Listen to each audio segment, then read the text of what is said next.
Range Rover has just revealed the facelifted 2024 Range Rover Velar, and if you want to talk about a subtle facelift, this is definitely one of those. But something happened in the interior that we definitely need to talk about because that's where the major changes happen. So before we jump into to Photoshop and look at the front, side, and rear, and also the interior, let's talk about some of the spec and tech and what's new under the hood of this new 2024 Velar. So you still have the 2-liter turbocharged 4-cylinder engine, but it gets a new 8-speed automatic transmission. It's still 8-speed, but according to Land Rover, it shifts smoother than the outgoing 8-speed, and you can choose between the P250 model, which produces 247 horsepower and 269 pound-feet of torque, or the familiar turbocharged inline-six powertrain with 395 horsepower and 405 pound-feet of torque. The 337 horsepower version of that same powertrain is cancelled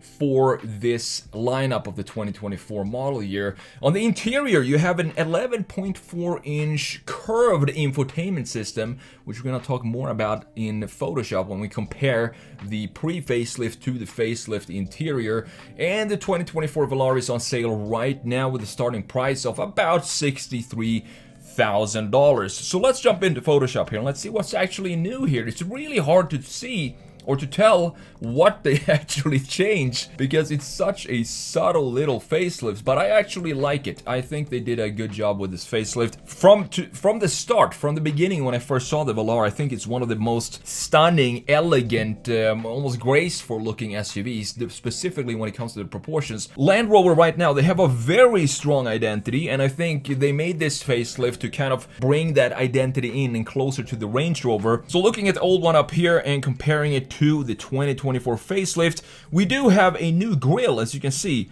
this grille is more in line with the grille that we have on the Range Rover and the Range Rover Sport. There is really nothing new in this lower section, which is surprising because this is a part that a lot of companies focus on when they do a facelift, to update the lower part of the front fascia as well, even if it's just subtle changes. But I can't see, if we look at this, I can't really see any changes to the lower part of the front fascia.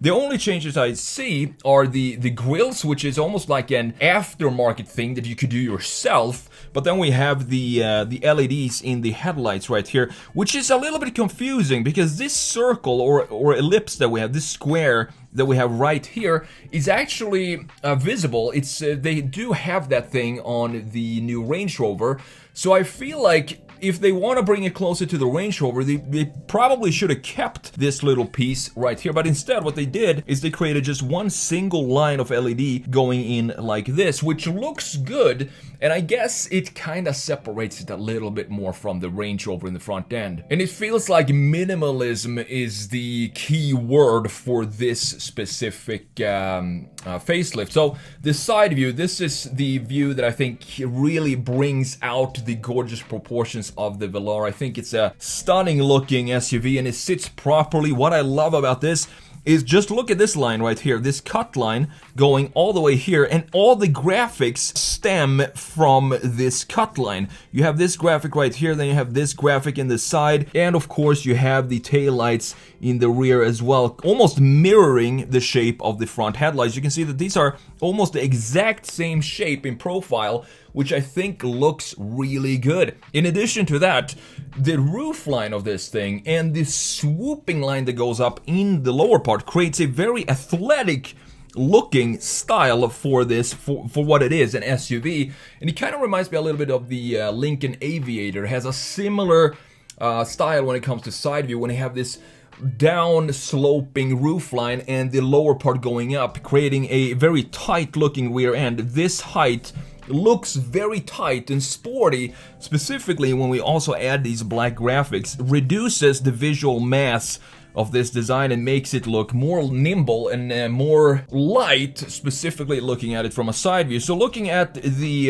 facelift here, same thing here. I don't see any changes in the side view except for the changes we already talked about in the front end. For example, this headlight unit is brand new, feels more minimalist and feels more clean than the previous pre-facelift version.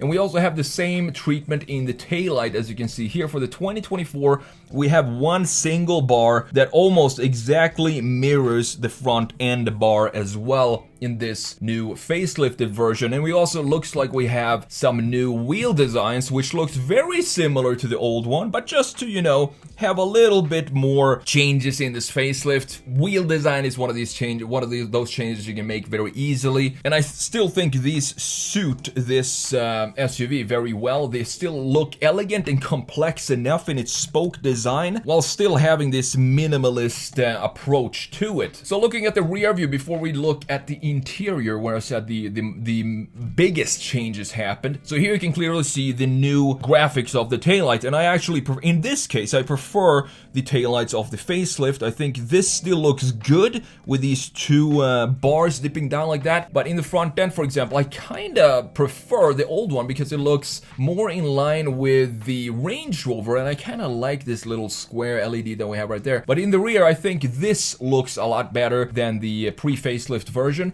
You can see that they also hid the exhaust pipes. I think this is a trend that we're seeing a lot these days because companies are transitioning into EVs. So exhaust pipes are slowly being phased out in the design departments. And honestly, I think this new approach to this diffuser looks better than the pre-facelift version. I always felt like these tailpipes felt a little, I don't know, they felt a little too vulgar maybe, or out of place in the rear end and too big for the Velar. Maybe if we had them be oval or something, that would be maybe a little less intrusive and clash with the rest of the design. But I don't know. I think this new design where they just hid it all together looks really cool. We still have some graphics here though, where the positioning of the old tailpipes used to be, but they're not tailpipes anymore. So last but not least, let's have a look at this interior and let me tell you what I think about these changes. The philosophy with the redesign of the interior was to make everything as minimalist as possible. And I think it's a fine line between minimalism and just a sterile environment. It's really hard to gauge what works when it comes to minimalism and what doesn't work, and not just from an aesthetic standpoint, but also from a functional standpoint. And in this case, I have to say, I definitely 100% prefer the old interior over the new one, because here we have this 11.4-inch touchscreen. The good thing is they removed all these dials and knobs for the most common functions of the interior, but they also said that the software of this new interior, this new display, on each side they have this area dedicated to fast touch controls for those exact features, so you only have to do one touch on the screen to get the same result as just one touch on this knob, for example. But I mean, looking at this interior, this is designed and it feels like they put some effort into the styling of this to make it beautiful. And I think we're losing this art and beauty. It's what makes products unique and give them a personality. If we strip away all the styling, it doesn't have to have a function, but just the styling part,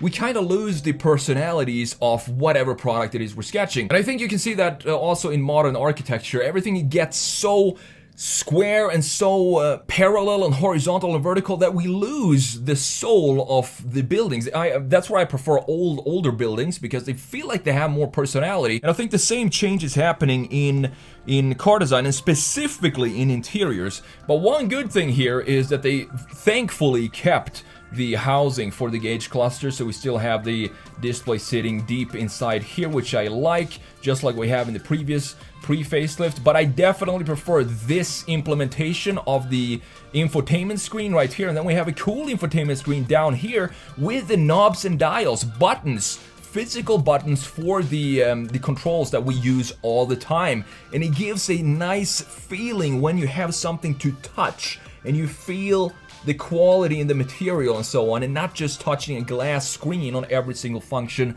that you have in the interior. That's just my opinion, and that's the reason why I definitely prefer the old pre-facelift interior of the Velar, which I think is gorgeous, to this a little bit more sterile and soulless interior of the facelift. Thank you so much for watching, and I'll see you in the next video.